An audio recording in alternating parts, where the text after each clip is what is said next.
Honourable Minister for Vermilion-Lloydminster.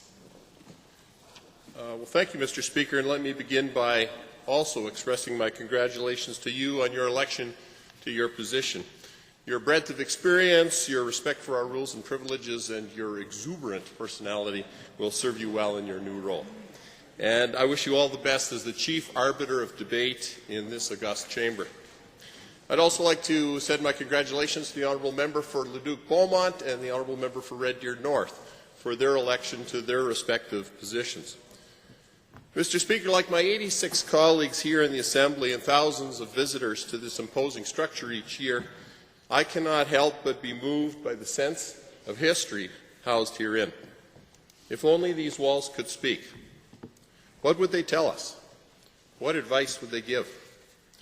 And as I walk by the portraits on the walls outside, I wonder what would our forebears say if they saw the Alberta of today? And what will that Alberta look like in 50 or 100 years when all of us here have concluded our earthly journeys and these seats are occupied by those who are not even born yet?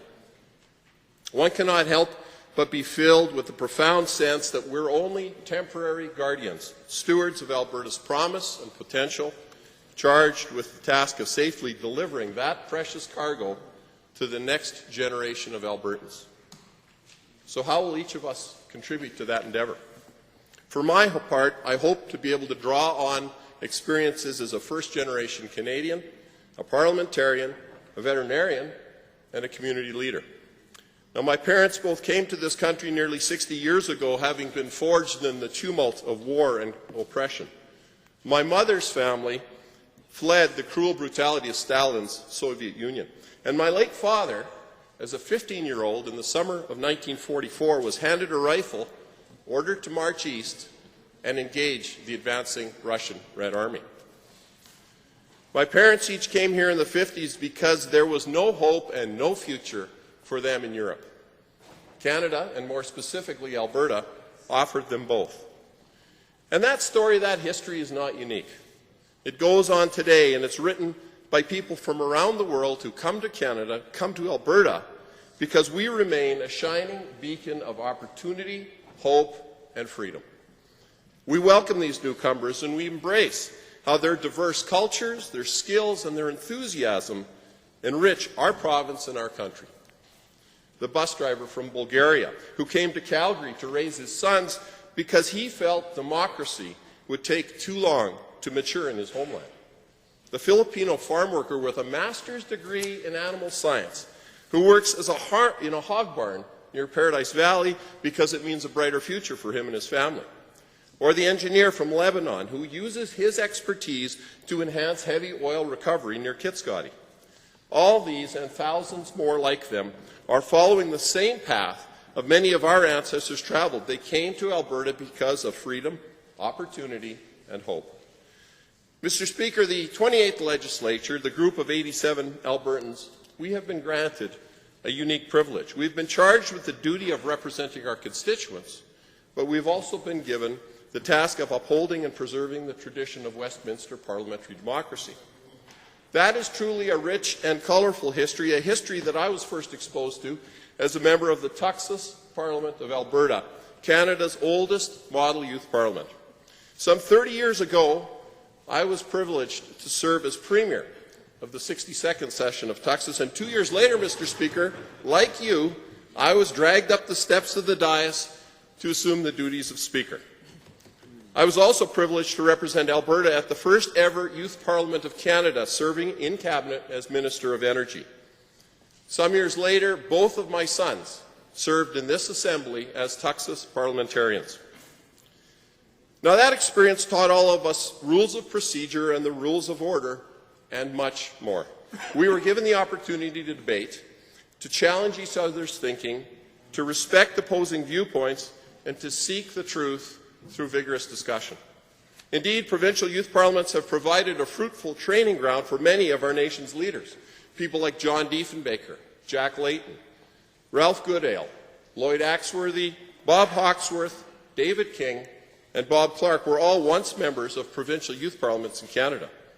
Now, I am grateful for that experience, and each day as I return to this chamber, I strive to embody the lessons that I learned then and the expectations that Albertans have for our behavior here, that we learn more from discussion than discord, that we gain more from cooperation than confrontation, and that Albertans yearn more for statesmanship than showmanship. Mr. Speaker, like my colleagues who have spoken before me, I too am fiercely proud of my constituency of Vermilion-Lloydminster. Sweeping through east-central Alberta from the Saskatchewan border along the Yellowhead and westward, extending north to the North Saskatchewan River and beyond in the Tullabee Lake District, and south to the Battle River, my riding is a great diversity and wealth of economic, resource, and human capital. The City of Lloydminster, Canada's only border city, is one of the most unique communities in Canada. Founded by the Bar colonists in 1903 and therefore predating our province's entry into Confederation, it straddles the Alberta-Saskatchewan border, creating a unique set of opportunities and challenges.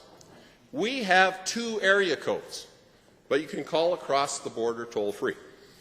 There is no sales tax, even on the Saskatchewan side.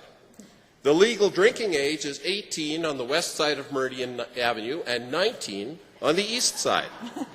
There are a dozen liquor stores in Alberta, but only 1 on the Saskatchewan side. Our hospital is in Saskatchewan, and so my sons are proud Albertans, but both carry Saskatchewan birth certificates. And fortunately, we're all in the same time zone. And while most of these idiosyncrasies are easily dealt with, Lloydminster faces a long list of jurisdictional challenges that demand an effective dialogue between our government and the one in Regina. Fortunately, we have an excellent relationship with Premier Wall's administration, and I am looking forward to working cooperatively with Tim McMillan, the MLA for Lloydminster, and my counterpart in the Saskatchewan Legislature. Our second anchoring community is the town of Vermilion, host of the main campus of Lakeland College. This outstanding post-secondary institution will celebrate its centennial year next year, and it is a vibrant and going concern at 99 years of age. Boasting the highest growth of enrollment of any Alberta post-secondary institution last year, Lakeland has an unsurpassed record of providing practical, real-world instruction to students from across Canada and around the world. A diverse range of programs from agriculture to trades to environmental technology to emergency services training keep Lakeland at the forefront of preparing our young people to be leaders in tomorrow's Alberta. And speaking of tomorrow, I will be privileged to represent our province as Lakeland officially opens the Centre for Sustainable Innovation, an applied research facility that will see the development of new and creative solutions in a wide variety of fields. Vermilion's historic downtown is being carefully preserved and restored, and of course, Vermilion is the home to Canada's winter sports heroine, that paragon of fair play and clean athleticism. We're the only athlete in Olympic sport to be awarded the bronze, silver, and gold medals in the same event, and of course I'm referring to Becky Scott. Now, Mr. Speaker, you have related how you represent an ethnically diverse constituency here in our capital. Well, that is also a characteristic of Vermilion-Lloydminster. Next month, I will be attending the Vikings in the Streets Festival in Viking, Alberta, celebrating the rich heritage of the Norwegian immigrants that settled in that area nearly over a century ago. Visitors have the opportunity to look for hidden trolls in Troll Park or to enter the lutefisk eating contest. On the same weekend, I will visit the Three Cities Fair, an annual summer celebration in the villages of McLaughlin, Rivercourse, and Paradise Valley, home of the unique Climb Through Time Museum, fashioned from the interior of a restored grain elevator.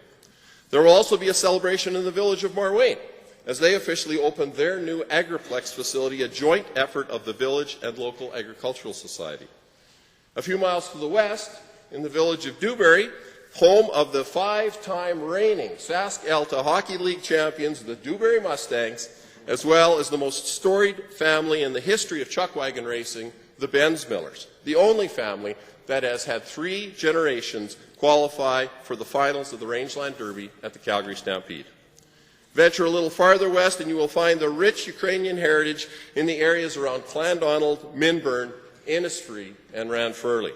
And regardless of where you travel in my constituency, you will eventually return to the crossroads of village of Manville, home to the historic Telephone Exchange Museum, unique in Alberta.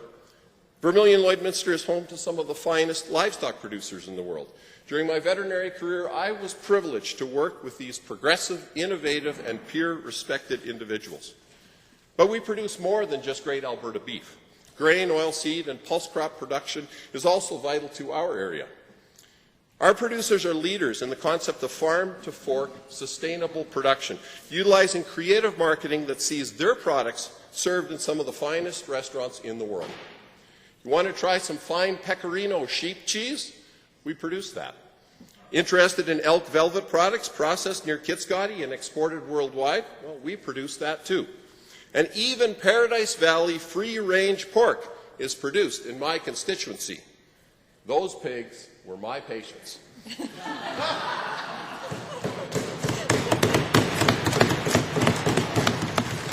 Agriculture is evolving, and I'm proud of the farmers and ranchers from my constituency that are leaders in that movement. Mr. Speaker, I've been honored to serve my community in a variety of capacities since coming to Lloydminster in 1983. First and foremost, I was privileged to act as the other family doctor for nearly 3 decades in my veterinary practice. Caring for patients and their owners was not just about diagnosis and treatment. It was about trust, about building relationships and providing lifelong care to companion animals that today are family members in every sense of the word.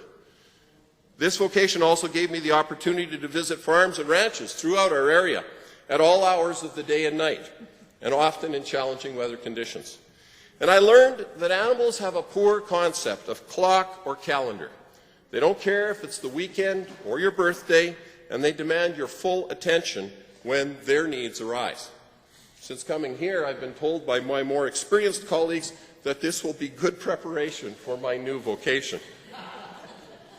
As a city councillor in the 1980s, I learned the importance of fiscal responsibility, working cooperatively with other elected officials, and that there's only one taxpayer, and they expect wise and prudent stewardship of their tax dollars.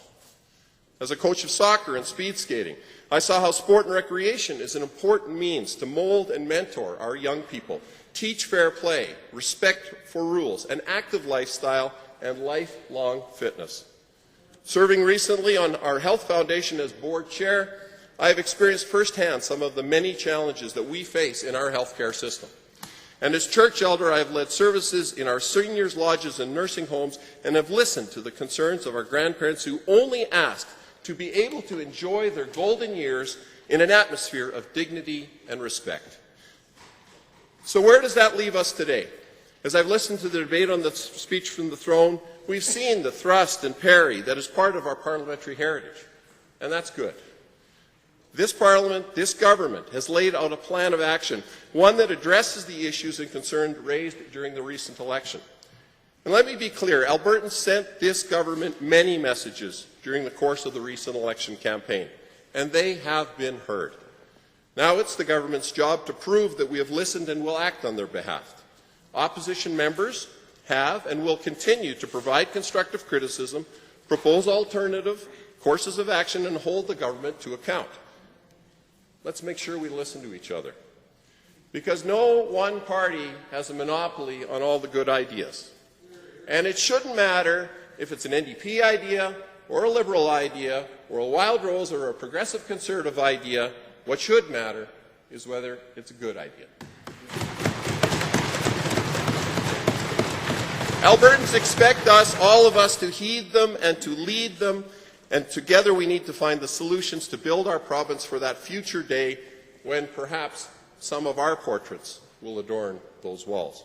That is our mandate, and it belongs to all 87 of us.